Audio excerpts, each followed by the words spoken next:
So let's talk about Fugitive Telemetries, number 6 in the Murderbot Diaries, the Hugo and Nebula Award-winning series by Martha Wells. This was the kind of the great gift to Martha Wells, or a great gift from her to us, where she was at that point in her career where she was really considering about packing things in when she came out with this little novella about a um, a sec unit, which in this world of far future is where corporations can grow organic matter, combine them with kind of a robot under chassis, and turn them into owned objects, sec units, security units, which they use to provide security on a lot of their mining and other nefarious corporate organizations where they use slave labor and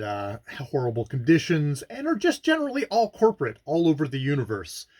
Yeah, really horrible world where these sec units are tools. Now, this particular sec unit has hacked its governor module, the one that prevents it from doing anything that the company doesn't want it to do. This often gets portrayed in human media as going rogue, where they become giant, murder machines who go around killing everyone. And indeed, this sec unit calls itself Murderbot. More of as an accusation of what the corporation has actually have had it done in various what it can piece together of what it's had it's done. Oftentimes these units, because they are just tools, just get their brains wiped, but there's like little organic parts that are still left over. There's an actual person really inside of this. Murderbot indeed calls itself Murderbot. It throughout the course of these novellas, it breaks free from the corporation, actually goes rogue, I suppose, as it was, helps some human beings. The primary one being Dr. Mensa, who is a bigwig on the preservation planet, which is is somewhere where human settlement is, where the corporations do not hold sway, that they're actually free humans, and they recognize the freedom of the of other life forms, like sec units, like just bots, computer bots, which do have their own actual sentience and existence and consciousness.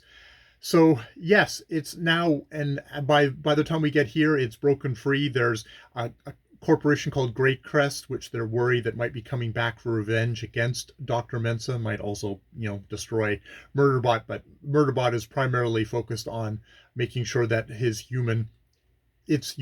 I wouldn't say, I don't use pronouns. It's human.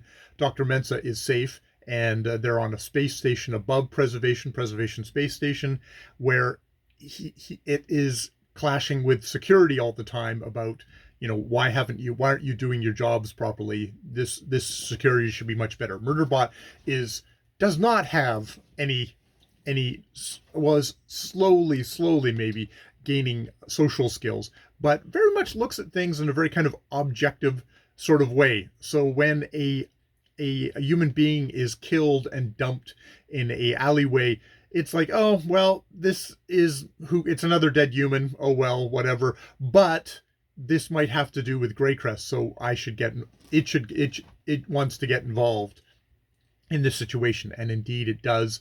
Dr. Mensa pressures the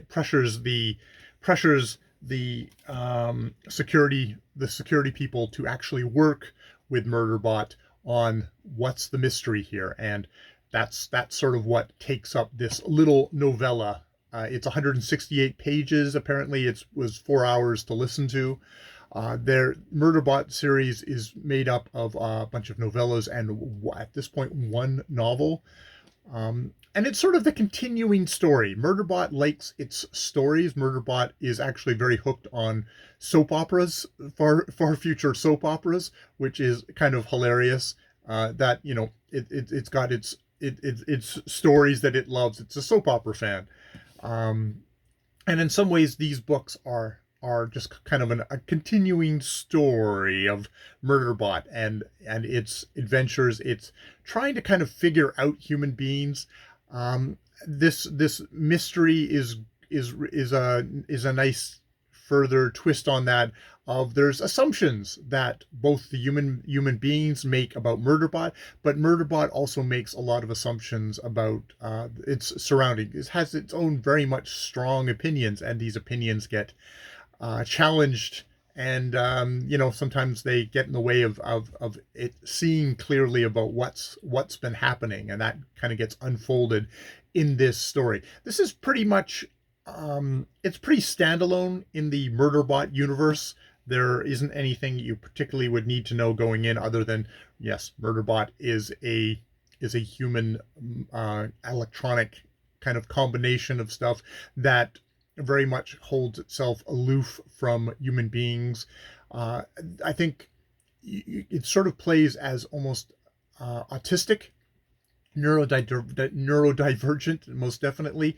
It has a lot of drones that it uses to actually see people. It does not want to make actual physical eye contact with anyone. It finds that very uncomfortable, which I think seems to me something that would be kind of definitely reads as autistic. It is not a one-to-one comparison, but we can see that Murderbot is great because it is that outsider view, and it's really good at its job, and you just really want it to succeed and get back to its stories.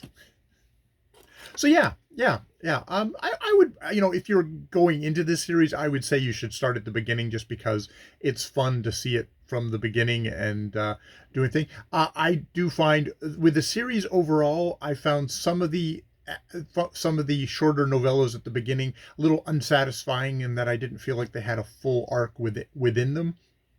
But as Martha Wells has been going on with the full novel, which I think is the one that was just before this, and this novella, it has a nice arc within it, which is what I sort of want. If you're going to have individual parts, they should have a full arc within them that has a satisfaction, while maybe slowly continuing on the story. Some of the earlier ones, I felt like maybe they'd been written all together and were meant to be read all together.